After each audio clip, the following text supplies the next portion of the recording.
Wala nang intro-intro. Simulan na natin to. Chris, alam kong meron kang galit sa iyong puso. Naamoy ko ito sa bawat hiningang lumabas sa iyong pagkatao. Makipag-isa ka sa akin. At sa pamamagitan nating dalawa, makakagawa ka ng isang milagro na daig pa ang kakayahan ng propesiya. Pagtintal nito sa akin, habang nagwiwika ito sa akin, ay ang paglaso nito sa isipan ko. Meron itong pinakita sa akin na mga kayamanang na hindi ko masukat kung sakaling makipagkasundo ako. Ipinakita din sa akin ng demonyo ang pabalikin ang mga taong matagal nang namaalam sa mundo. Maya-maya lang ay nilapitan ko ito. Ang taong gumawa ng kahit na anong milagro ay isang demonyo. Kung magagawa mo kung linlangin sa mga temporal na bagay dito sa mundo, nagkakamali ka. Aanhin ko ang kayamanan kung galing naman ito sa mga demonyong katulad mo. Oo, nagsusugal ako para magkapera, pero hindi yon ang dahilan na lahat ng yaman ay aking hinahangad. At saka aanhin ko ang kayamanan mo kung ang kaluluwa ko naman ang dadanas ng paghirap sa buhay ng walang hanggan. Matapos ko yung banggitin, ay ang pagdukot ko sa mutya ng durian at inilapat sa espiritual na kanyuan ng demonyo. Nang makita ng demonyo ang mutyang papalapit sa kanya, bigla naman itong nagsisisigaw na para bang kinakaharap nito si kamatayan. Maniwala man kayo o sa hindi, paglapat ng mutya ng durian sa balat nito, nagliliyab ito habang nagsisisigaw. Kisap mata lang din noon ang pagitan nang biglang naging bulang apoy ang nilalang at agad pumailalim sa kalupaan. Matapos ko yung gawin, ay ang paglapit ko sa matanda para pakawalan sa pagkakadakip ng sumpa na nanggagaling sa aking mutya. Manong, ayos lang kayo? Wika ko sa matanda, pero bigla ako nitong niyakap habang umiiyak. Salamat, iyo. Dahil napalaya mo na ang aking sarili sa demonyong yun. Hindi ko lubos maisip na makakatagpo ako ng taong kagaya mo sa lugar na ito, na nagagawa akong matulungan. Masayang sabi ng manggagamot sa akin habang umiiyak din. Wala hong anuman, Manong. Masaya lang ho ako dahil malaya na kayo sa inyong pagkakakulong. Sagot ko naman sa matanda. Kasabay ng pagkasabi ko sa akin ay ang paglahad nito sa kanyang mga karanasan bago siya naging alipin ng demonyo. Ayon dito, na noong mga panahon na nag-aaral pa lamang siya sa mga lihim na karunungan, kung ano-anong bagay raw ang kanyang nasubukan. Dahil sa pagmamahal niya sa landas na kanyang tinahak, hindi niya lubos maisip ang mangyari sa kanya. Dahil sa pananaliksik sa mga aral sa kaliwa, ang naging hangad nito ay ang mahawakan ang dalawang karunungan na nasa magkabilang panig, o kaliwa o kanan. Naniniwala kasi siya noon na kapag ang isang tao na magagawang mapaghusayan ang dalawang lihim na aral, makagagawa siya ng isang milagro na ni minsay hindi pa nakita ng mga tao. Sa ilang buwan pa lamang na pananaliksik at ng aral sa kaliwa niya, doon na raw siya nagkaroon ng marka na mabutas sa kanyang kaluluwa. Huli na daw nang malaman niya na meron na palang nakikihati sa katawan niya na isang demonyo. Sa sobrang lakas daw nito, hindi niya ito nagawang maitaboy. Gamit-gamit ang kanyang karunungan sa kanan. Habang tumatagal daw ang paninirahan ng demonyo sa kanyang katawan, dahan-dahan naman siyang nawala ng kontrol sa kanyang katawan. Lumipas daw ang mga ilang buwan. Tuluyan ang nasakop ng demonyo ang kanyang katawang lupa. At kasabay ng pagkaalipin ng kanyang kaluluwa sa demonyo, kung saan-saan na daw siya noon tumungo, para lamang maikalat ang kasamaang taglay niya. Nang marinig ko ang sinabi ng matanda, dinasalan ko naman ito ng isang bakod pangkaligtasan upang masilihan ang lamat sa katawan ng matandang ito. Bago ito umalis, may ibinilin ito sa akin na isa pang uri ng mutya ng durian upang magawa kong mataglay ang lakas sa larangang tinatahak ko. Nang marinig ko ito, halos hindi ako makapaniwala na nagawang malaman ng matanda ang gawain ko. Iho, may tiwala akong makukuha mo ito. May tsansa ding makaligtas ka sa pangalawang pagsubok ng gabay nun. Dahil pagmamay-ari mo na ang isa pa nitong uri. Yun nga lang, kinakailangan mong dublihin ang iyong pag-iingat. Dahil dadami ang iyong makakalaban, lalo na't kung matutunugan ka ng mga bunggaitang mananabong na mayroong taglay ding aral na kayang kumuha ng mga mutya na nasa iyo na. Sana makakasama ako sa mga lakad mo. Matutulungan kita. Wika nito sa akin at nagpapaalam ng umalis papuntang kabilang baryo. Hindi ko naman ito pinigilan dahil alam kong marami pa itong gagawin. Dahil sa ilang buwan nitong paging alipin ng demonyo at pagalagala na lang. Nang tuluyan ang mawala sa aking paningin ang matanda, agad naman akong umuwi sa aming baryo. Pagdating ko sa aming bahay, agad namang sumalubong sa akin ang aking inay na kanina pa palang naghihintay. Oh, Chris, saan ka ba nang galing? Kanina pa kitang hinahanap dahil yung isa mong tandang nilapa ng galang aso. Ho! Saan unay? Doon tumakbo. Hilahin na sana nito yung nakalima mong tandang kaso hindi niya mahila. Buti naabutan ko. Kung hindi, baka napatay na ng asong yan ang manok mo. Tingnan mo, batid kong may sugat yan. Sabi sa akin ng aking lula. Dali-dali kong pinuntahan ang aking alagang manok at nakita kong duguan nga ito. Panay din ang ugtak ng ibang mga kasama nito na ibig sabihin lang nun na merong galang aso nga na nakapasok doon. Meron itong mga kagat sa katawan dahilan ng pagdurugo nito.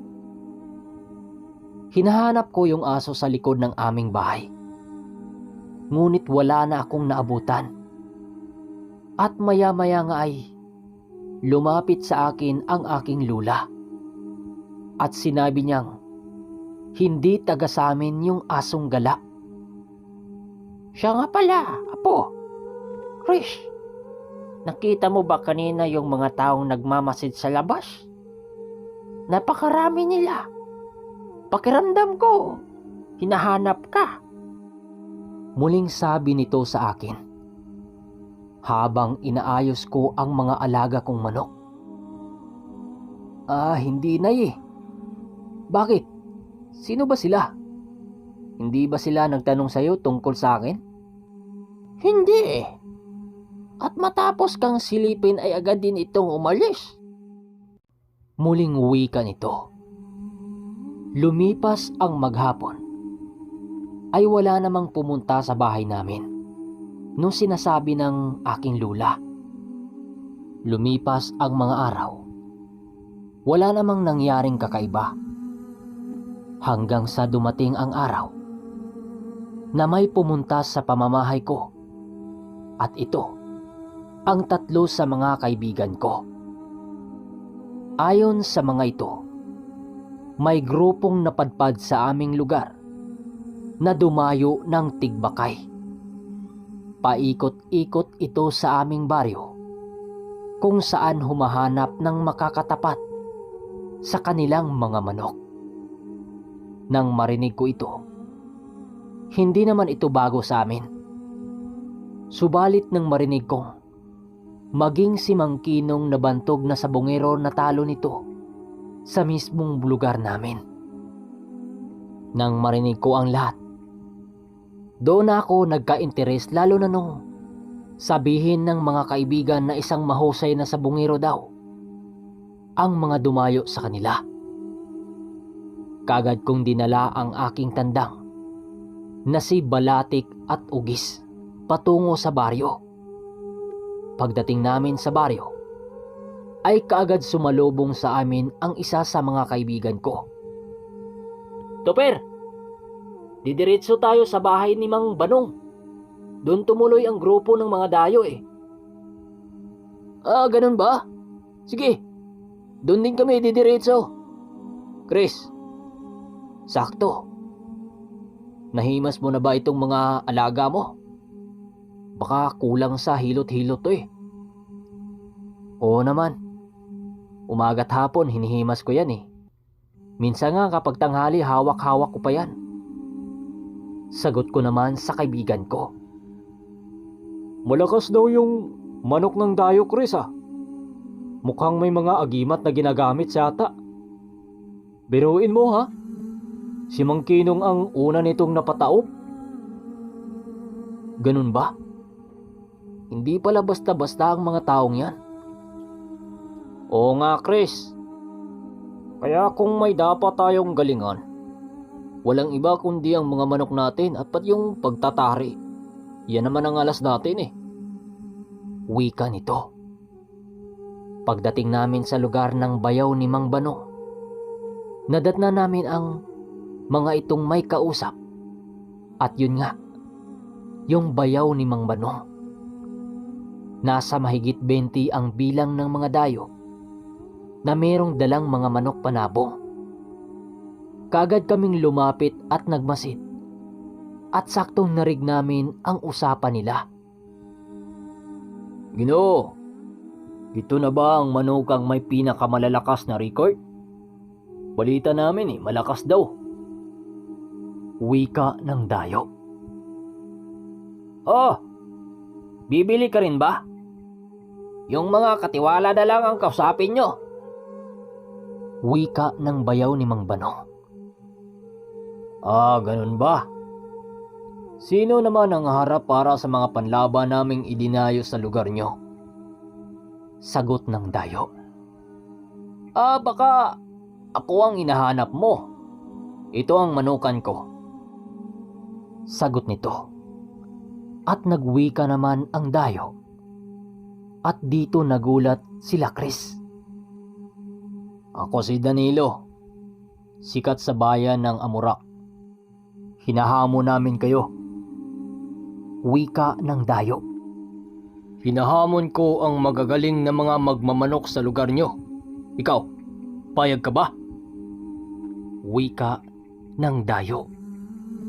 Na siyang ikinagulat ng bayaw ni Mang Banong.